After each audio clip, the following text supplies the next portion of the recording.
Coba deh, sekarang lo inget-inget. Apa sih yang ada di pikiran lo ketika kerjaan lo di bawah harapan lo hasilnya?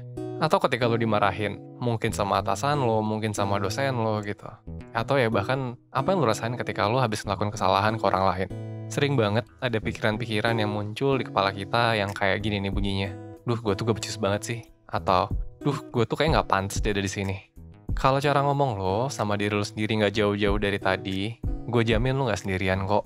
Banyak banget dari kita yang sering terjerumus ke pikiran-pikiran kayak tadi.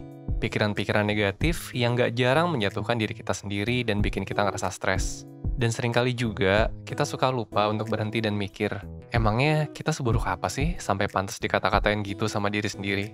Kalau lo juga sering merasakan situasi kayak tadi, it's okay. Lo ada di video yang tepat, karena gue bakal jelasin kenapa sih kita gampang banget terjerumus ke pikiran negatif. Dan kalau udah terjerumus, harus ngapain sih sebetulnya? So, tonton video sampai habis ya.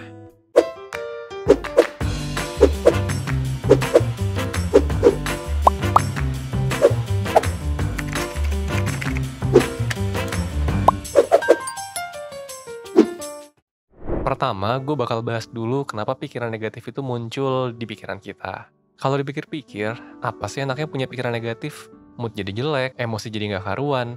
Tapi ya, tetap aja gitu. Pikiran negatif tuh sering banget muncul di kepala kita. Nah, alasan kenapa kita punya pikiran negatif itu umumnya adalah karena kita ngerasa bahwa pikiran negatif itu adalah representasi dari kenyataan dan mungkin bisa ngebantu kita untuk jadi lebih baik. Contohnya gini nih, pikiran negatif kayak ketika lo ngerasa lo tuh payah banget di kerjaan lo. Itu bukan muncul karena lo pingin aja gitu ngerasa payah. Tapi sebetulnya, pikiran ini tuh muncul karena lo ngerasa kepayahannya sesuai dengan realita yang lo alami. Dan lagi, lo mungkin ngerasa bahwa dengan lo mikir tentang kepayahan ini, lo jadi bisa memperbaiki diri lo sendiri. Tapi, sebetulnya seberapa tepat sih pikiran negatif ini mewakili kenyataan yang kita alami? Nah, buat bantu jawab ini, sekarang gue punya sebuah kata-kata yang kelihatannya motivasi ya. Tapi sebetulnya ini udah terbukti dalam neuroscience. Bahwa kualitas dari pikiran lo, itu menentukan kualitas dari hidup lo. Nah, kayaknya itu kata-kata motivator YouTube gitu ya. Tapi padahal bukan. Kata-kata ini ngejelasin bagaimana pikiran kita sebenarnya mempengaruhi perilaku bahkan hidup kita secara berkelanjutan. Konsepnya yang pengen gue bahas, ini biasa disebut dengan neurogenesis dalam neuroscience atau ilmu tentang syaraf. Neurogenesis ini adalah pembentukan sel-sel syaraf baru di otak yang juga terjadi ketika kita mikirin sesuatu. Nah, mereka tuh nggak peduli apakah pikiran itu positif atau negatif. Yang penting, semakin banyak kita mikirin sesuatu, jalur yang terbentuk di otak kita untuk pikiran itu bakal semakin matang. Nah, semakin matang si jalur yang terbentuk, kita akan semakin mudah untuk punya pikiran-pikiran yang serupa. Contohnya gini, semakin sering lo olahraga pagi, semakin gampang buat lo buat bangun dan olahraga di pagi hari. Kenapa? Karena jalur di otak lo yang mengatur perilaku olahraga pagi ini udah kebentuk banget sampai-sampai perilaku itu kesannya jadi otomatis. Atau contoh lebih gampang kayak belajar naik sepeda gitu. Awal-awal kesannya susah kan, tapi kita coba terus. Lama-lama bagian otak yang ngatur keseimbangan ketika naik sepeda itu kebentuk. Nah, sebaliknya nih, kalau yang sering kita lakuin pas bangun pagi adalah buka HP, ya akan jadi gampang buat kita ngelakuin buka HP dan buka HP terus tiap paginya. Begitu juga dengan pikiran. Semakin sering kita terbiasa untuk berpikir negatif, maka jalur di otak kita untuk pikiran negatif akan semakin jadi gitu. Dan ketika jalurnya sudah semakin jadi, ya kita bakal otomatis bakal gampang banget buat berpikir negatif. Bahkan ketika situasinya tuh biasa-biasa aja. Terus apa sih jadinya kalau kita terjerumus di siklus di mana kita terus-menerus berpikir negatif? Pikiran negatif tuh yang kayak tadi ya, yang kita tuh kayak terus-menerus menjatuhkan diri sendiri aja gitu. Nah, jadinya ya hidup kita bakal terus diisi sama hal-hal yang menjatuhkan, yang bikin kita patah semangat, dan intinya ya hal-hal nggak enak lain aja gitu yang kita rasain ketika kita berpikir negatif. Bukannya jadi berkembang, ya malah jadi menderita aja terus. Jadi mungkin pertanyaan selanjutnya adalah, gimana sih cara mengubah jalur di otak kita yang tadinya berorientasi ke pikiran negatif jadi pikiran positif? Dan yang lebih penting lagi nih, gimana caranya kita bisa positif pada kadar yang tepat? Bukan sampai positif sampai kadar yang toksik. Nah, kalau nonton video 1% yang tentang toxic positivity, yang ini nih, mungkin lo bakal inget bagaimana toxic positivity itu jatuhnya adalah menipu diri sendiri seakan-akan semua hal harus baik-baik aja. Padahal enggak. Kita di sini nggak mau didominasi oleh pikiran negatif, tapi at the same time, kita juga nggak boleh sampai terjerumus ke dalam pikiran positif yang terlalu toksik. Konsep yang bakal gue jelasin yang bisa menjawab ini adalah kita bisa sebut dengan cognitive reappraisal. Cognitive reappraisal artinya adalah menyadari pola pikir negatif yang kita alami dan mengubah pola pikirnya jadi lebih efektif. Jadi ini beda dengan kata-kata, udah positive thinking aja, santai aja jangan dipikirin gitu. Nggak gitu. Teknik ini adalah bagaimana caranya kita membingkai sebuah situasi dengan lebih realistis. Misalnya gini nih, ketika kita melakukan kesalahan, terus kita maki diri sendiri nih dengan pikiran negatif, aduh dasar bego diriku ini gitu. Yang kita butuh itu bukan pikiran positif, tapi yang realistis aja. Seringnya tuh gini, makian atau pikiran yang menjatuhkan kayaknya sesuai aja gitu sama keadaan yang kita alami. Tapi kadang kita lupa buat memisahkan mana yang beneran kenyataan, mana yang sebetulnya cuma ada di pikiran kita. Nah, disinilah cognitive reversal membantu kita buat memisahkan antara keadaan yang sebenarnya dengan penilaian yang kita miliki terhadap keadaan tersebut. Oke, nanti gue contohin ya, tenang ya. Jadi, Dr. Martin Seligman, atau Bapak Psikologi Positif, dia punya sebuah tools atau semacam cheat sheet atau tips and trick gitu ya, yang bisa kita ingat dan kita pakai setiap kali kita menghadapi sesuatu yang negatif.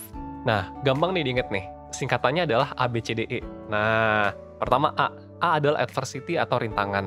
Jadi gini, pertama, ketika kita lagi berpikiran negatif, coba deh kita definisin dulu, apa sih rintangan yang sebenarnya kita hadapi sampai-sampai kita jadi mengalami sebuah kejadian buruk yang bikin kita berpikiran negatif.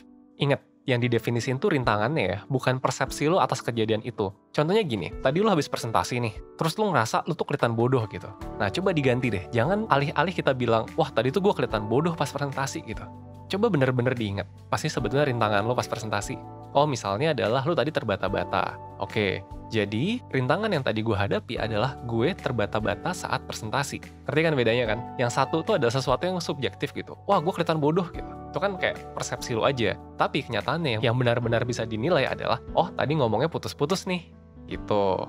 Nah, yang kedua, B, atau belief alias kepercayaan. Ini baru tadi yang lu tulis nih, persepsinya. Jadi kalau tadi pas rintangan lu tulis dulu, oh, gue tadi terbata-bata gitu. Terus, apa sih yang lu percaya terhadap kejadian itu? Oh, gue percaya gue kelihatan bodoh.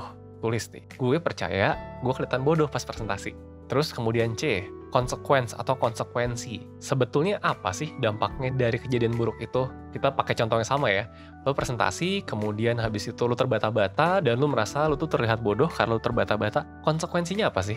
Emang apa gitu salahnya dengan tadi sedikit terbata-bata? Apakah mungkin lo dapat penilaian yang buruk? Atau mungkin apa? Nah, coba konsekuensi realnya tuh apa sebetulnya? Atau jangan-jangan nggak ada konsekuensinya? Yang D adalah dispute atau sanggahan. Tadi kan di huruf B atau belief, lo kan udah bikin nih, apa yang lo percaya terjadi dari persepsi lo. Kayak tadi tuh, lo percaya bahwa lo kelihatan bodoh. Coba deh ditantang, lo tantang pikiran lo sendiri.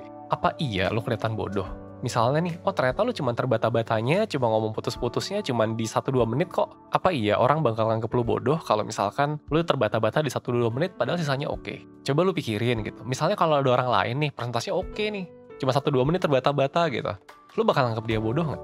Atau enggak, lo bisa lihat juga, apakah yang lain sempurna gitu? Apakah emang cuma lo yang seperti itu? Yang terakhir, E atau energi, adalah energi yang lo rasain setelah langkah-langkah tadi. Gimana coba perasaan lo setelah lo berhasil ngebantah kepercayaan lo sendiri? Apakah pandangan lo berubah? Apakah ada solusi yang sebelumnya nggak lo sadarin terus sekarang jadi kelihatan jelas? Nah, biasanya yang kita pikirin itu tuh cuma yang B aja, cuman belief-nya aja. Padahal sebetulnya dalam sebuah peristiwa tuh ada yang tadi tuh. Sebetulnya apa sih masalahnya? Sebetulnya apa sih impact-nya? Apakah fair ya apa yang kita percaya? Makanya, kalau bisa, setiap kali lo berpikiran negatif terus lo mulai larut dalam pikiran negatif lo, coba deh, ditelusurin semuanya mulai dari A sampai E. It's okay kalau misalkan sekarang lo ngerasa, wah susah banget nih melakukan ini. Udah terbiasa aja larut dalam pikiran negatif. Nggak apa-apa, namanya juga belajar kan? Coba latihan aja dulu. Pas ada suatu hal yang bikin lo berpikiran negatif, berhenti dulu, pelan-pelan lo pikirin deh. A-nya apa, B-nya apa, sampai E-nya apa. Dengan latihan ini, lo jadi bisa lebih aware sama mana yang realita, sama mana yang cuma pikiran jahat lo aja. Pelan-pelan, bisa kok belajar ngontrol apa yang dipikirin. Dan pada akhirnya, nanti bisa kok ngubah jalur di otak yang tadinya pikirannya negatif terus. Jadi pikiran-pikiran yang lebih bisa ngebantu untuk berkembang jadi lebih baik.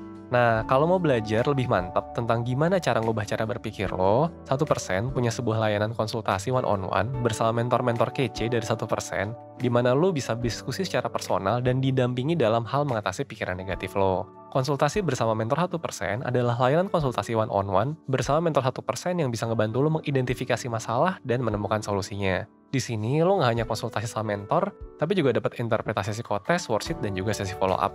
Nah, kalau lo suka sama video ini, jangan lupa like, komen, dan subscribe ya. Akhir kata, semoga video ini bermanfaat buat lo dan bisa ngebantu lo ngembangin diri lo paling nggak 1% ya setiap harinya. Supaya apa? Ya supaya hidup lo bisa seutuhnya aja. Hidup kan cuma sekali, masa mau jalaninnya nggak seutuhnya? Ya nggak? Udah ya, gue Rizky dari 1%, bye!